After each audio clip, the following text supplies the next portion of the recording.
ఇప్పటికే 3 రోజుల విచారణ జరిగింది. ఎల్లుండి మరోసారి ప్రశ్నించబోతోంది సిట్. ఈసారైనా ప్రభాకర్ రావు నోరు మెదుపుతారా? ఫోన్ ట్యాపింగ్ వెనుక ఉన్నదెవరో చెప్తారా? లేదా ఎప్పట్లాగే తెలియదు, గుర్తులేదు, మర్చిపోయాను అంటూ పక్కదారి పట్టిస్తారా? ప్రభాకర్ రావుతో నిజాలు చెప్పించేందుకు సిట్ ఏం చేయబోతోంది?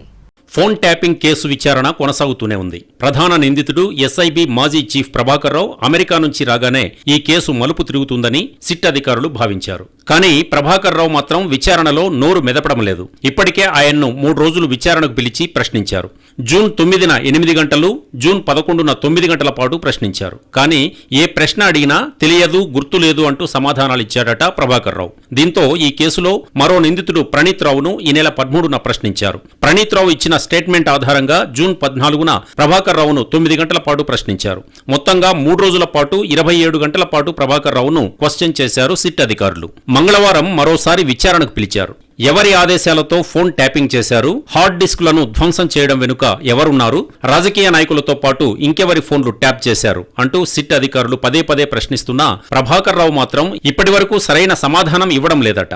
ఈ కేసులోని నిందితులంతా ప్రభాకర్ రావు డైరెక్షన్ లో ట్యాపింగ్ జరిగిందని చెప్పారు. కానీ ప్రభాకర్ రావు మాత్రం తనకేం తెలియదు, శాఖాపరమైన ఆదేశాలు మాత్రమే ఇచ్చారని అంటున్నాడు. అంతేకాదు పై అధికారులను ఎందుకు ప్రశ్నించడం లేదని సిట్ అధికారులనే ఎదురు ప్రశ్నిస్తున్నాడట.